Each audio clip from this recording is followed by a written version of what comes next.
Hi there, we wanted to make a quick tutorial about picking herbs in our herb garden. There's no perfect way to do it or exact way to do it, but we found over the years there are better ways of harvesting certain herbs that kind of enhance the plant to grow better and to fill out better. So we're going to quick go over a few herbs, how to harvest them in a way that will allow them to proliferate and aren't going to hurt the plants. So here, we'll start with our basil, which is probably the most important, actually. So these plants are still really young.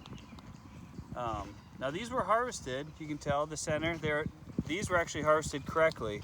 So the top of the plant was harvested, and all these side shoots were left. So all these side shoots will come out, and they'll be harvestable. So like here, you could almost soon, that'll be able to be harvested, and then down here, there'll even be more shoots that come out. Or this one can get going, and you harvest the top, and you allow, there, you see there's two side shoots right there already starting to form. So you could harvest the top here, and so that it almost allows the basil plant to multiply. Where here, these were the whole plant was pretty much harvested to the ground. And it actually does look like there's a little bit of green there, so it will recover probably in time, but it's going to take a long time for this plant to recover. And even this plant, this has some green coming off, or even this plant, it's going to take a lot longer for these to recover than if you just took a little bit from the top, and then the plant can focus its energy into its side shoots, and it takes off a lot quicker. So we can kind of show you an example of a plant that hasn't been harvested. Let's see, most of these have been harvested on top. I think about all of them have been harvested on top. But these have been harvested, and you see how much fuller these plants already look than those.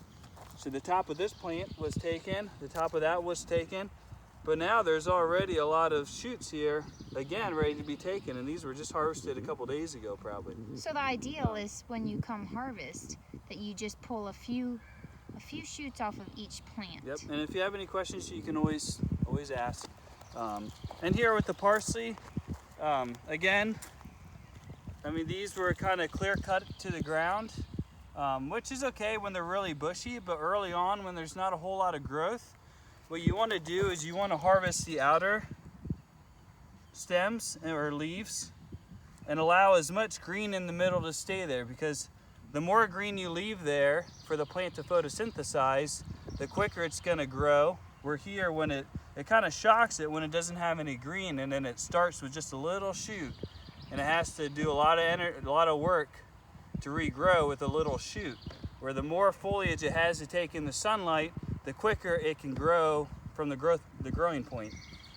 Now these will come back just fine, but for now, I mean, for the beginning weeks when they're small, it's best to be careful how much you're taking and just take from the outside and leave the nice center of the plant. Now for for mint, there's really, you can kind of do the same thing as the basil, because they do have side shoots. Like here, all these side shoots. So if there's not much mint, you could do the same thing, harvest down, and then leave these side shoots to go up. Now, there's plenty of mint, so you could really just come in and cut. But when there's not a whole lot of that plant, it's best to harvest above those growing points. That way those side shoots can grow and take off. Let's see. That's kind of the same thing with all these herbs. The chocolate mint, the lemon balm. Now there's an abundance of this stuff, the oregano. But if it's early in the season and there's not much there, you want to harvest above those growing points. There's a toad right here.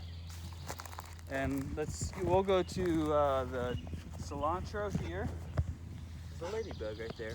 So the cilantro, these are actually starting to bolt, but that's okay. We can postpone them going to seed by harvesting these seed heads. So you'd harvest the top of that plant, and then it does the same thing. There's shoots lower down here that are going to come off right there.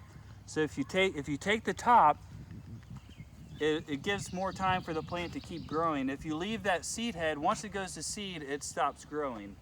So if we keep harvesting the tops and keep the plant from going to seed, like these, like even you can just stimulate, even like sometimes I don't really have the time, but even if you're out here, if you see a bunch of these seed heads not being picked, you can even just quick pick some of them just to help stimulate the plant to grow. Because the plant's going to want to go to seed, reproduce seed for next year. So if you keep picking the seed heads, it's going to keep sending off shoots because it wants to go to seed. And last, we have our dill, which is, I mean, it's kind of the same thing. It won't shoot out as much, but I mean, some people like the seed heads. So, I mean, this you can let go to seed, it's not a problem. I actually put the seed heads put the seed in my heads jars when I make pickles. And it's actually good. The dill you can actually let go to seed, because if we let these reseed, sometimes in the fall we'll get another flush of dill coming up. If not, it will overwinter and come up the following spring. So the dill you can kind of let the seed heads go. Same with the cilantro. The cilantro will eventually go to seed. So, I mean, it's not a big deal if it's in July and it's not looking very good, it's all going to seed, you can just let it go because it will reseed itself for next year.